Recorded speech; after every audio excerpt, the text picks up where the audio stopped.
Jet started in about 1996, 1997.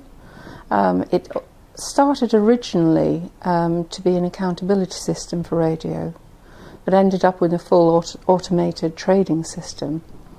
The genesis really of Jet as it stands today, I think, came from a meeting at the IPA when the RAB had come in to present its plans for the automated accountability system, which had gone down incredibly well.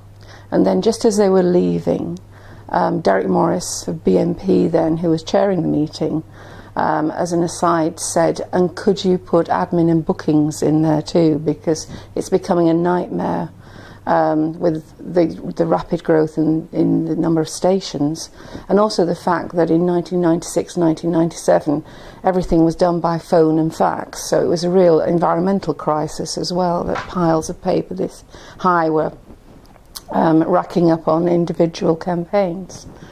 So the whole thing started, really. It took about 3 years to complete. The major problem we found was that quite a few of the smaller radio stations were still on manual playout, which meant it was all done by pen and paper. So you couldn't actually get a Jet system going, a JICRIT system going, until they migrated to electronic, which is much easier said than done. So we had about 3 years of work on this. It turned out to be much harder than we thought, obviously. There were some spectacular rows from time to time, but it all came together as a plan in the end, as they say, mainly because I think all the parties were committed to it, the RAB, the radio industry and the agencies, and we all worked our way through it. It was launched in 1996. Mediatel were the contractors and has remained so ever since. It's worked incredibly well. It just plugs away in the background.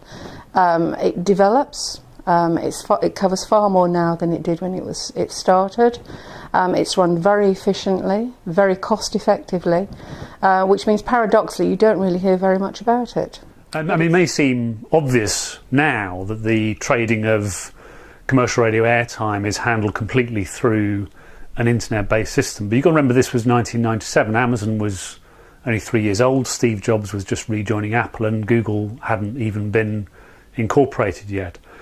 But we saw the benefits of the internet and embarked on a infrastructure development project, and we've all done infrastructure development projects, I'm sure, that have tested us, but this was 7 radio companies, each with many radio stations, each at different stages of internal integration. So getting them all to sail at the same speed was challenging. And I remember it was Tim Schoonmaker of EMAP who said at one RAB board meeting when we presented a budget and a timeline, he said, you're going to have to double both of those.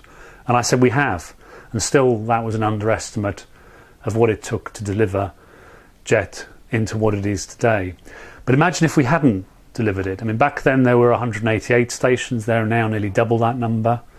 National ad revenue has grown in that time by 2/3. So what was then an intolerable administration task would be deeply, deeply difficult now. And the success of Jet owes its testimony, I should say, to the commitment of many, many people since those early days back in 1997.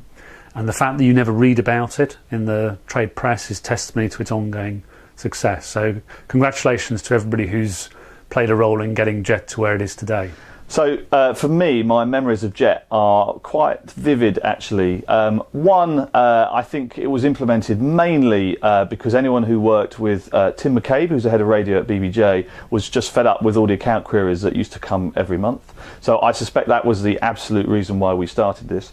Two, there was the famous letter in our world, famous letter from Jim Freeman, who was head of radio at Zenith at the time, which began, I have a dream, which was a sort of Martin Luther King epic about what Jet would bring to the industry and drive it forward from, at the time, it was just moving from its sort of 2% medium status. And then 3, I remember the launch. And I remember Derek Morris, who was the then chairman, saying, "You've got something other media would kill for." And at the time, I don't think any of us who were involved really understood what that comment meant. But I think 18 years on, we do now.